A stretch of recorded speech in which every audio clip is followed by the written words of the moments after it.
Palavras diárias de Deus. Deus criou o homem e, desde então, tem sempre conduzido a vida da humanidade. Quer, ao dar bênçãos à humanidade, dar-lhe as leis e seus mandamentos, ou a estipular as várias regras para a vida.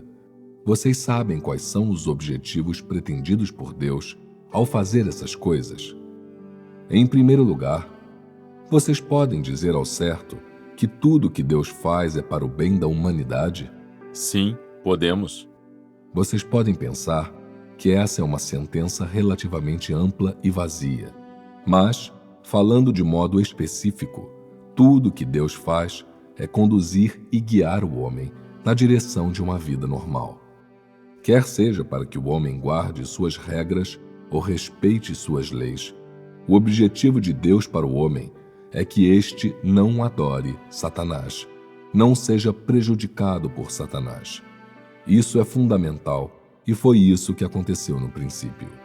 No começo de tudo, quando o homem não entendia a vontade de Deus, ele tomou algumas leis e regras simples e fez provisões que cobriam todos os aspectos concebíveis. Essas provisões são muito simples e, não obstante, contém a vontade de Deus. Deus preza, valoriza e ama profundamente a humanidade. Não é esse o caso? Sim. Podemos então dizer que seu coração é santo? Podemos dizer que seu coração é puro? Sim. Deus tem alguma intenção ulterior? Não. Então, esse seu objetivo é correto e positivo? Sim. Não importa que provisões Deus tenha feito, no curso de sua obra, todas têm um efeito positivo para o homem e elas mostram o caminho. Existe então algum pensamento interesseiro na mente de Deus? Deus tem quaisquer objetivos adicionais no que diz respeito ao homem, ou quer usar o homem de alguma maneira? Não. De modo algum. Deus faz o que diz, e ele também pensa desse modo em seu coração. Não existem propósitos misturados, nem pensamentos interesseiros. Deus não faz nada para si mesmo, mas faz absolutamente tudo para homem, sem nenhum propósito pessoal. Embora ele tenha planos e intenções para o homem, ele não faz nada para si mesmo. Tudo que ele faz é feito puramente para a humanidade, para protegê-la e impedi-la de ser levada a se desviar. Esse coração, portanto, não é precioso? Sim. Você consegue ver em Satanás o menor indício desse coração precioso? Você consegue ver? Não. Você não consegue ver nenhum indício disso em Satanás. Tudo que Deus faz é revelado naturalmente. Olhando para o modo como Deus opera, como é que ele opera? Deus pega essas leis e suas palavras e as amarra bem apertado na cabeça de cada pessoa, como o feitiço do aro dourado, impondo-as a cada uma. Ele opera desse modo? Não. Então, de que maneira Deus faz sua obra? Ele nos guia. Ele aconselha e encoraja. Ele ameaça? Usa rodeios para falar com vocês? Não. Quando você não compreende a verdade, como Deus guia você? Ele acende uma luz. Ele acende uma luz em você, dizendo-lhe claramente que isso não está de acordo com a verdade e o que você deve fazer. Com base nessas maneiras como Deus opera, que espécie de relacionamento você sente que tem com Deus? Elas fazem você pensar que Deus está além de seu entendimento? Não. Como, então, elas fazem você se sentir? Deus está especialmente próximo de você. Não existe distância entre vocês. Quando Deus guia você, quando Ele provê para você, ajuda-o e o apoia, você sente a amabilidade de Deus, sua respeitabilidade. Você sente como Ele é adorável, como é afetuoso. Mas, Quando Deus reprova sua corrupção, ou quando ele julga e disciplina você por se rebelar contra ele, que método Deus usa? Ele o repreende com palavras? Ele o disciplina por meio do seu ambiente e das pessoas, das situações e das coisas? Sim. Que nível essa disciplina alcança? Um nível que o homem consegue tolerar. O nível de disciplina de Deus atinge o mesmo ponto em que Satanás prejudica o homem? Não.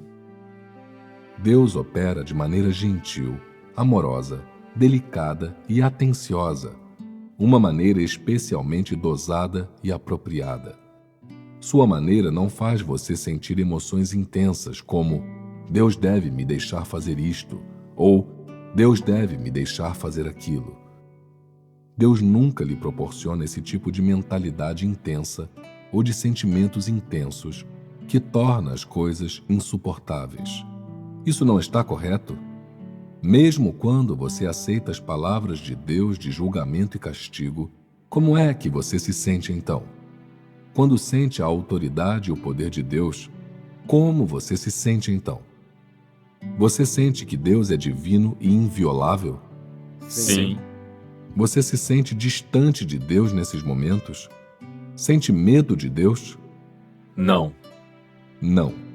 Em vez disso, você sente uma temerosa reverência por Deus. As pessoas sentem todas essas coisas somente por causa da obra de Deus? Sim. Então, elas teriam esses sentimentos se Satanás operasse no homem? Não. Deus usa suas palavras, sua verdade e sua vida para prover continuamente ao homem, para apoiá-lo.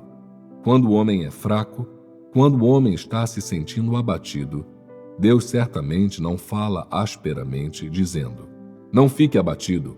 Para que se abater? Por que se sente fraco? Que motivo há para se sentir fraco? Você está tão fraco e sempre tão abatido, de que adianta viver? Morra de uma vez. Deus opera desse modo? Não. Deus tem autoridade para agir assim? Sim. Mas Deus age assim? Não. A razão pela qual Deus não age assim é sua essência, a essência da santidade de Deus. Seu amor pelo homem, seu valorizar e estimar o homem, não podem ser claramente expressos em apenas uma ou duas sentenças.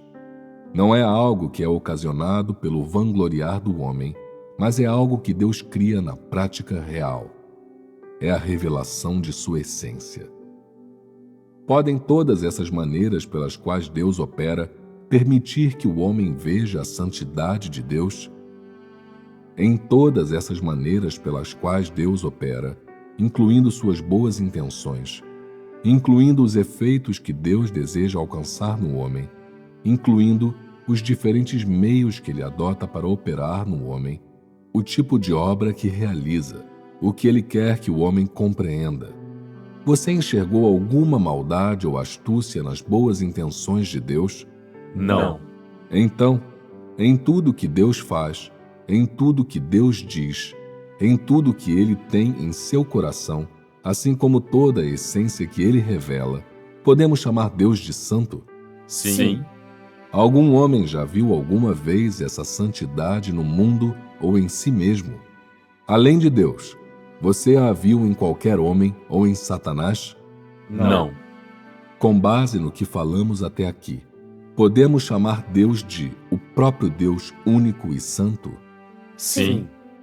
Tudo que Deus dá ao homem, incluindo suas palavras, as diferentes maneiras pelas quais opera no homem, aquilo que Ele diz ao homem, aquilo que Deus faz o homem recordar, aquilo que Ele aconselha e encoraja. Tudo isso se origina da mesma essência. Tudo se origina da santidade de Deus. Se não houvesse um Deus santo assim, homem algum poderia ocupar seu lugar para realizar a obra que Ele faz. Se Deus pegasse essas pessoas e as entregasse inteiramente nas mãos de Satanás, vocês já pensaram no tipo de condição em que todos vocês estariam hoje? vocês estariam todos sentados aqui, completos e intactos? Não. Então, como estariam? Vocês também diriam, de rodear a terra e de passear por ela? Iriam se gabar, ser tão descarados e se vangloriar sem vergonha diante de Deus, se exibindo e falando dessa maneira? Sim. Iriam 100%. Absolutamente iriam. A atitude de Satanás quanto ao homem permite-lhe enxergar que a natureza de Satanás é radicalmente diferente da de Deus. Sua essência é completamente diferente da de Deus. Que essência de Satanás é o oposto da santidade de Deus? O seu mal. A natureza maligna de Satanás é o oposto da santidade de Deus. A razão pela qual a maioria das pessoas não reconhece essa expressão de Deus e essa essência da santidade de Deus é porque elas vivem sob o império de Satanás, dentro da corrupção de Satanás, no recinto onde Satanás vive. Elas não sabem o que a santidade é, nem como definir santidade. Mesmo quando você percebe a santidade de Deus, você ainda não consegue defini-la como a santidade de Deus com alguma certeza. Isso é uma disparidade no conhecimento da santidade de Deus pelo homem.